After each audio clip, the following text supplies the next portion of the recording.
కేంద్ర ప్రభుత్వ కార్మిక వ్యతిరేక విధానాన్ని వ్యతిరేకిస్తూ ఈ రోజు విశాఖపట్నంలో దేశవ్యాప్తంగా చిన్న సమ్మెలో పిలుపు భాగంగా ఈ రోజు విశాఖలో కూడా సమ్మెకి పిలుపునివ్వడం జరిగింది. అందులో భాగంగా కార్మిక సంఘాలన్నీ కూడా సమ్మెలో పాల్గొంటున్నాయి. ముఖ్యంగా ఆటో కార్మికులు అలాగే ఇతర కార్మిక సంఘాలన్నీ కూడా అనుబంధంగా ఈ రోజు సమ్మెలో పాల్గొనడం జరుగుతుంది. అయితే ప్రస్తుతం మనతో కార్మిక నేతలు ఉన్నారు. వారిని అడిగి తెలుసుకున్నా అసలు ఏం డిమాండ్ చేస్తూ ఈ రోజు సమ్మెకి పిలుపునిచ్చారు, సమ్మెలో పాల్గొంటున్నారు. సార్ చెప్పండి సార్, ఈ రోజు మీరు దేశవ్యాప్తంగా జరుగుతున్న సమ్మెకి మద్దతుగా ఈ రోజు సమ్మెలో పాల్గొంటున్నారు. మీ ప్రధాన డిమాండ్? దేశవ్యాప్తంగా కార్మిక సంఘాలు 12 కేంద్ర కార్మిక సంఘాలు, బ్యాంకు, ఇన్సూరెన్సు, పోస్టులు, టెలికాము లాంటి ఉద్యోగ ఫెడరేషన్లు, ఇటువంటి అన్ని సంఘాలు కలిపి ఈరోజు రేపు జనవరి 8, 9 తారీఖుల్లో అఖిల భారత సమ్మె చేయాలని పిలిపించాయి.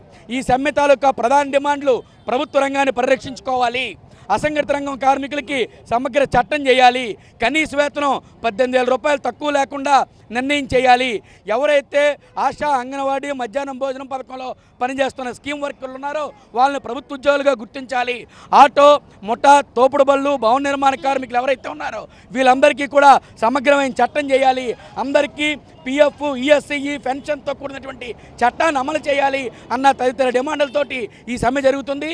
ఈ సమ్మెలో దాదాపు ప్రభుత్వ లెక్కల ప్రకారం ఇప్పటికే 20 కోట్ల మంది పైచిలకు కార్మికులు పాల్గొన్నారని చెప్పి లెక్కలు తెలియజేస్తూ ఉన్నాయి. దీంతోనైనా కేంద్రంలో ఉన్న బీజేపీ, రాష్ట్రంలో ఉన్న తెలుగుదేశం తమ కార్మిక ప్రజా వ్యతిరేక విధానాలు విడనాడాలని చెప్పి మేము హెచ్చరిస్తూ ఉన్నాం. కార్మికులు ఈరోజు సమ్మెలో పాల్గొంటున్నారు. ప్రధానంగా చూస్తుంటే సిపిఎస్ విధానాన్ని కూడా వీళ్ళంతా కూడా రద్దు చేయాలని డిమాండ్ చేస్తున్నారు. మీరేమని?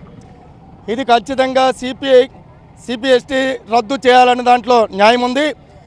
ఈరోజు భారతదేశంలో కేవలం కార్మిక వర్గం మాత్రమే కాదు, కార్మిక వర్గంతో వ్యవసాయ రంగం మీద ఆధారపడినటువంటి లక్షలాది మంది వ్యవసాయ కార్మికులు ఈ సమ్మెలో పాల్గొంటున్నారు. ప్రభుత్వ రంగ ఉద్యోగులు సమ్మెలో పాల్గొంటున్నారు.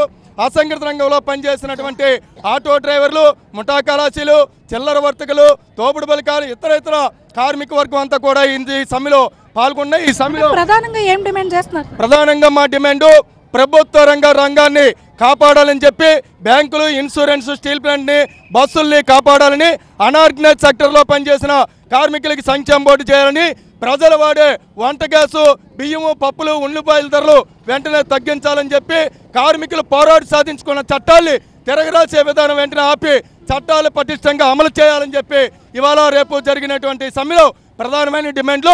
ఈ డిమాండ్లు ఇప్పటికే కార్మిక వర్గం 65% పైగా ఈ సమ్మెలో పాల్గొన్నారు. రేపు జరిగేటువంటి సమ్మె మరింత పటిష్టంగా జరగబోతుంది. ఈ సమ్మెను విచ్ఛేదం చేయడానికి అటు నరేంద్ర మోడీ, చంద్రబాబు కుట్రలు చేస్తున్నారు. ఈ కుట్రల్ని కార్మిక వర్గం ప్రజలు తిప్పుకొట్టాలని చెప్పి అఖిలపక్ష కార్మిక సంఘాల తరఫున పిలుపునిస్తున్నాం. మేడం చెప్పండి, ఇప్పుడు ఈరోజు మొత్తం ఏదైతే కాంట్రాక్ట్ కార్మికులు కానీ లేకపోతే ఇతర మొత్తం అన్ని కార్మికులు కూడా ఈరోజు బంద్లో పాల్గొంటున్నారు, సమ్మెకి పిలుపునివ్వడం జరిగింది. ముఖ్యంగా ఆశా వర్కర్స్ కానీ ఇతర సంఘాలకు చెందిన వాళ్ళు కూడా ఈ సమ్మెలో పాల్గొంటున్నారు. ప్రధానంగా మీరేంటి మెన్షన్? ప్రధానంగా అంటే ఈ 4 ఏళ్ల దాటిన పాలనలో కేంద్ర ప్రభుత్వం, రాష్ట్ర ప్రభుత్వం కలిసి కార్మికుల్ని కార్మికులుగా గుర్తించట్లేదు. కార్మికుల హక్కులను కాలరాస్తున్న పరిస్థితిలోనే ఈరోజు దేశవ్యాప్తంగా సమ్మెను పిలుపునిచ్చింది.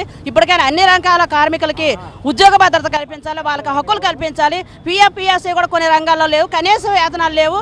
కనీస వేతనాలు లేకుండా నిత్యావసర ధరల వస్తువులు పెరిగిపోతున్నాయి. కాబట్టి నిత్యావసర ధరలు తగ్గించాలి, కార్మికులుగా గుర్తించాలి, కార్మికులకు చట్టబద్ధత చేయాలి, ఉద్యోగ భద్రత కల్పించాలి. మేమంతా ఈ సమ్మెలో పాల్గొన్నాం. ఈ సమ్మె ఈవేళ జరగబోయే సమ్మెని అందరూ విజయవంతం చేయాలని కోరుతున్నాం. ఇక్కడ మొత్తంగా కార్మిక నాయకులు చెప్తారన్నమాట, ఏదంటే 2 రోజుల పాటు సమ్మెకి పిలుపునివ్వడం జరిగిందో ఆ సమ్మెలో భాగంగా మొత్తం అన్ని కార్మిక సంఘాలు కూడా పాల్గొంటున్నాయంటున్నారు. ముఖ్యంగా సిపిఎస్ విధానాన్ని రద్దు చేయడంతో పాటు పూర్తి స్థాయిలో కార్మిక భద్రత అవసరం. ఆ భద్రతకి సంబంధించి ప్రభుత్వం అన్ని చర్యలు చేపట్టాలి, కార్మిక వ్యతిరేక విధానాలను విడనాడాలని చెప్పేసి ప్రభుత్వాన్ని మేము ప్రధానంగా డిమాండ్ చేస్తున్నాం.